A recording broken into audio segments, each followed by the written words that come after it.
Radio Free Intimate, episode lucky 213. And last week was Visual K, so It's that time of year again, folks. time for some death metal. My personal favorite kind of death metal. Just plain death metal. No brutal, no melodic, no progressive, no doom, no core. It's just good old-fashioned plain death metal. But really, is death metal just two-word death metal? Is it really that plain and boring? I mean, you say death metal, you could be getting like, I don't know, Obituary.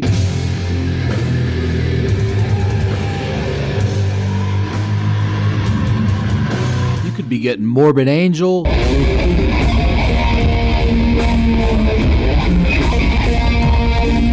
You could even be getting Entombed.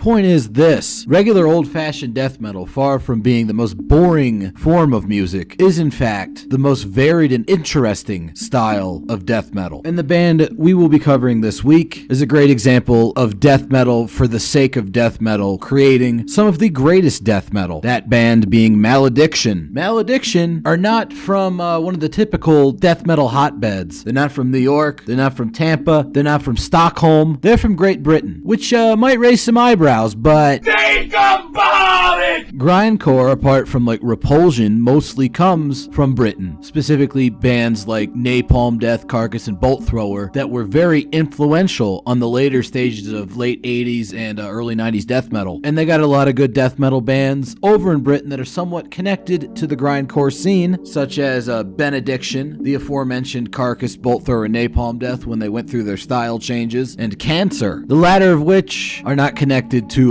grindcore really at all, but I like them, so I mentioned them. Fuck it. You can tell Malediction are gonna play some great old school death metal because they managed to secure the name Malediction. That's right, they got an ION at the name of their band, which is usually a good thing. Suffocation, immolation, incantation, evocation, benediction, malediction. And they kind of come from a similar school to, say, like Bolt Thrower, where there's a whole lot of like grind type stuff going on in the background. But these guys take those influences in a very different direction, even compared to the already rather idiosyncratic works of bands like Bolt Thrower and Malediction and later Napalm Death. You probably haven't heard of these guys because they never got around to putting an album out, alright? It's one of those. God fucking damn it, man. What the fuck? Oh, hey, cool your jets there, little guy. They may not have technically put a full-length album out, but they have a whole bunch of very well-produced demos, singles, and EPs, and they sort of do have a full-length album, even if it's not really a full-length album. See, back in 1993, they played a live show to which somebody took a full soundboard recording of off the 16-track machine, and it's basically an album. It sure sounds like one. So let's see what that stuff sounds like. Remember I said they kind of came out of grindcore, but they're going to do something real weird with it, and you're going to hear it pretty much as soon as the first song on here starts. You see what I mean? It's basically album quality, alright? I've heard plenty of modern death metal albums that sound way fucking worse than this. You can hear all the instruments, it's heavy,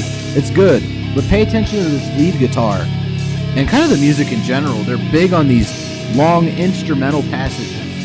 In fact, the opening song of this set is one very long instrumental song, but remember the melodies the guitar is playing here because they will become important later on as we move further into this album. It's a big thing here, these long narrative solos. Yeah. This band has a whole lot of atmosphere, a lot of these like pretty gosh darn consonant melodic riffs being tremolo picked very nicely and clearly building up into something. This is another big build-up band. But that melody's back now with this like cool chug riff under it. That's pretty interesting songwriting stuff. Not from what you would expect. You'd say, oh, it's a death metal band. It ends in ION. You're not thinking stuff like this. At least probably not. What's really cool about this little instrumental thing is how it fades directly into the first song proper. It's like a nice little bit of an overture thing here. Hey, remember when I said this band had a lot of grindcore stuff going on? Yeah, check this out, man. There we go, that's some death grind. But look what it leads into. It's these weird, twisted, fucking dissonant, messed up riffs. Sounds like something you hear on early At the Gates. These guys, however, were not influenced by At the Gates. They're just contemporaneous with them. But they sort of like weave these melodic bits in and out of like this grindcore stuff in a very interesting manner. These riffs are just all weird and bent up and gnarled, and it's perfect death metal stuff. Lead guitar, like I said, very important. It kind of weaves all of these like disparate elements together. At times they're almost sort of like a groovy chunk style death metal band, but even when that happens, they're weird. They'll hit like these quick stops in between these like tremolo phrases. Chun chun. Like I mentioned earlier, these guys are big on build-ups. There's always an impending sense of the next big heavy riff coming in because of stuff like this. They usually like introduce a phrase with one guitar while the other one's making noise or even going silent. Speaking of chunky riffs, definitely what we got going on here, except these chunks are like stitched together with these melodic bits. If I were to describe these guys sound in one sentence, I would say ever-progressing, horrific revelation of more and more fucked-up riff components. Like, who does lead guitar like that? That's weird.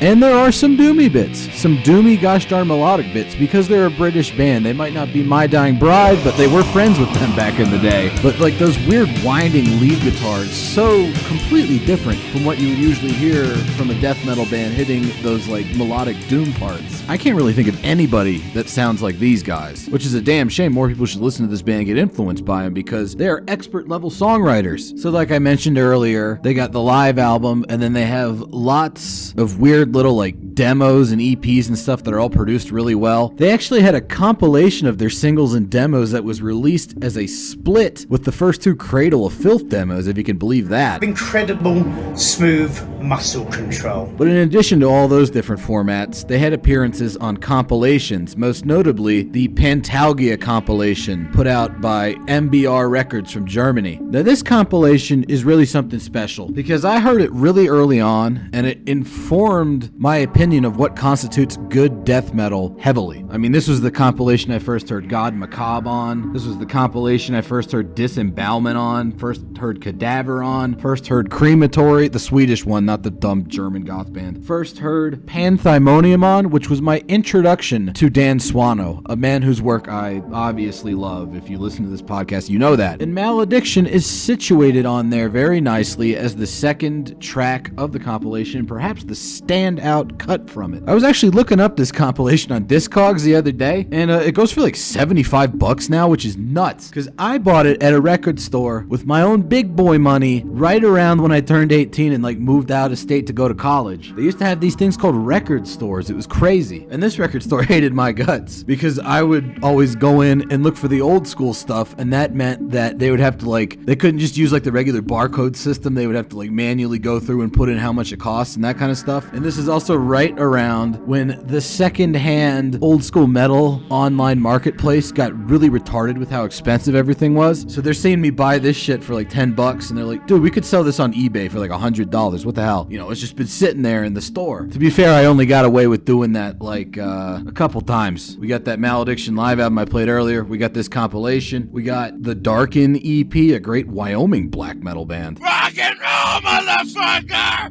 Woo! And the first Maleficarum album, a great Italian death metal band. But yeah, I only managed to spend a couple paychecks there before they were wise to my schemes and just listed all the old stuff on eBay. But the Malediction song on that Pantalgia compilation, let me tell you, some classic death grind in the great Malediction mold, as only they can do it. This song, entitled Long-Term Result, is notable for being one of the only instances where they clearly sound like another band. Specifically this little ditty right here, which gives me heavy bolt thrower vibes, but then they climb out of it and back to weird Malediction shit. I love how they kind of like reverse riffs and cut them up, put them together in new ways. It makes for very interesting and very long death metal songs. These ideas are given a lot of breathing room, like this is that riff from earlier. But now it's being used as a bridge to transition into some like even stranger sound. It sounds like it's going to be grindcore going into it, but then it's their weird winding melodic bits. I don't know, man. Really cool songwriting, very out there. And the doomy bit leading into a Malediction version of an old school death metal breakdown. with some cool keyboards. I love the keyboards in this. They did this a lot, you know, obviously they couldn't do this live, but they do it on all their demos. They always get these like sick, fucking like weird ass keyboard things that double up on the guitar melody, or a lot of times even provide like some fairly nasty counterpoint to it. Once again, linking together chugging riffs with some winding, nasty tremolo bits. They're really good at linking parts together. I felt like I've said the word link a lot in this overview of Malediction. I can't wait to bomb some dodongos! Speaking of links, how about a link to another band that's even more unjustly obscure than Malediction is? So one of Malediction's original guitarists was this guy named Darren O'Hara. He actually had a pretty big hand in writing specifically those two songs I played earlier in the episode. But he left after only a couple of their demos and started up another band called Cerecloth, which is almost as cool of a name as Malediction. Now here's the thing about Malediction. They have this like really weird, mystical sounding death metal. But what do you think they sing about? I'll tell you what they sing about. They sing about politics. Cringe, to be honest with you, fam. And it's not like they're bad lyrics, you know, they have like some decent metaphors in there.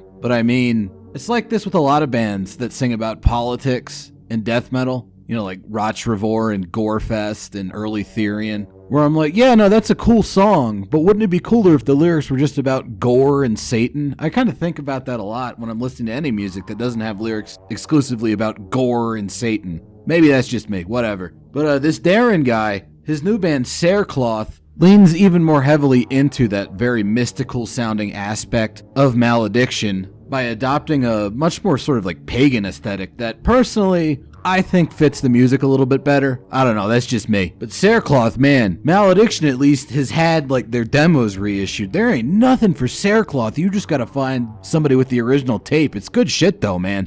I mean, you could tell this dude was in Malediction because it's got this like crazy grind death stuff starting the songs out. But you can also tell that it's building up to something. And man, is it ever. This band is even more like heavily melodic than Malediction was. There's almost sort of like a folky cast to a lot of it, and that's definitely echoed by all the Celtic knotwork on the album cover. But yeah, even weirder than Malediction, these like winding, fucked up melodies leading into cool doomy parts, and I hear a flute. This band gets downright progressive at times, watch out. And there's even a little bit of like power metal in here. This is almost a speed metal riff. And it fits really well with like kind of this whole like folky thing they're doing. But there's still plenty of that wacky grindcore chaos going on. Highly recommend Cerecloth, if only for that blending of like two very weird styles. And it's got those like chunky breakdown riffs, but in this case they're almost kind of happy sounding, which is pretty weird. And there's a very like sort of Sabbath-esque folkish cast to the vocal cadences as well. There's also great utilization of negative space and bass guitar playing, weaving those bass lines around these like guitar chugs. And once again, clearly building up to something. This is one of those big build-up bands. And what they're building up to is this like odd sort of like folk rowing chant, cadence, melodic guitar riff. Coupled with that syrupy lead guitar, this actually reminds me a lot of that Algol band that I covered way back on episode 113. And the lead guitar is fantastic, which is another carryover from Malediction. You have these lead guitars that are not only technically complex, but also narratively complex and really help drive the song forward instead of just stopping for some shredding. The vocals get downright experimental at times too, again echoing Algol. I wonder if Algol had like this guy's demo. Because it sounds pretty damn similar to what Algol will be doing a couple years after this came out. But then watch where this fucking goes. This gets weird, dude. It's awesome, though. Did I mention folky? This band is incredibly folky. They've only got like a 7-inch and then a demo, so like I think 5 songs in total, which is a major bummer because I would have loved to hear more from these guys. But speaking of hearing more, Malediction, after Darren O'Hara left, were not to be outdone with weird inclusion of keyboards and folky elements, because the 1994 demo, Ruinous Opiate, holy shit. According to the liner notes in my Malediction reissue of their demos, this piano thing started out as a joke played on them by the producer, and then a friend of the band was like, I dare you to include more of that kind of stuff on this single. And they're like, fucking wash me, pussy. And they did, and it really helps the music out. I think that whole inclusion of like wacky piano stuff pushed them into weirder territories, because this is where they get really unique, even more so than they were already. Because man, if you thought old Malediction was weird, wait until you hear the newer stuff. Shit just gets fucking straight up strange. Lots of weird rhythms, odd cycling chugging riffs. Even the vocals are a lot stranger this time around. But it's still powerful fucking death metal. The music manages to have a strong melodic cast to it, despite the fact that these guys clearly are not playing conventional melodic death metal. This is still Malediction, still doing death metal. They're just doing their own very weird, melodious version of it. They actually remind me a lot of another one of my favorite early death metal bands, that being Therion from Sweden, specifically on their second and third albums, where they got really nuts with these like long-form songs and incorporate a whole lot of disparate elements. Don't worry if that sounds too fruity though, because as you can tell from this set of riffs, their grindcore core still shines through. And it shines through quite brilliantly. Well produced, brutal stuff, and it seemed like Malediction was like ready to finally go and get that new full-length album finally recorded. But it didn't fucking happen. The label they got signed to went under right before it did, and they had pretty much an album's worth of material recorded and ready to go, and it just never came out. They've actually since been releasing it in bits and pieces over the years. It was going to be called the Millennium Cotillion, and apparently you could get the fucking thing on CDR from the band themselves back in the day, but whoever got the album that way hasn't bothered to upload the fucking thing online.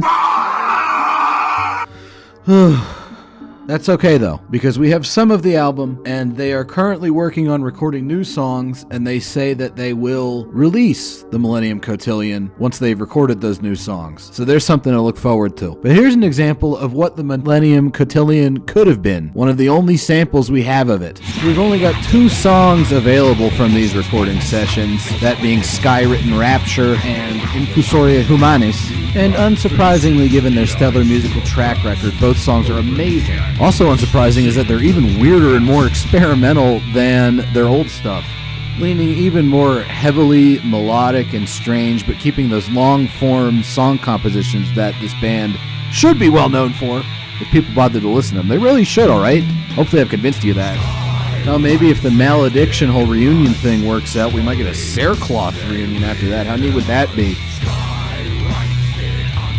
But yeah, it's still heavy, and it's still weird, which means Malediction. Holy shit, did I put a Bal Sagoth album on? No, I told you. They really like getting wacky with the keyboards in the middle of death metal with a capital D type songs. And that's part of why they're so goddamn interesting. Because they still have that heavy sort of like death grind core to them, despite the fact that they're doing this like really out there atmospheric death metal material. So that's Malediction in a nutshell.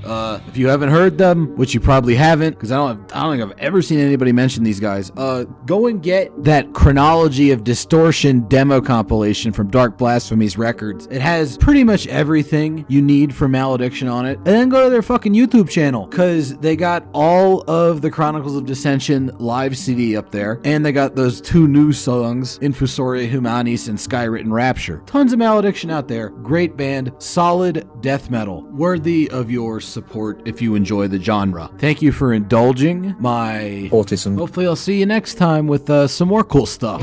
Go back to your commie mommy, you little fucking fart.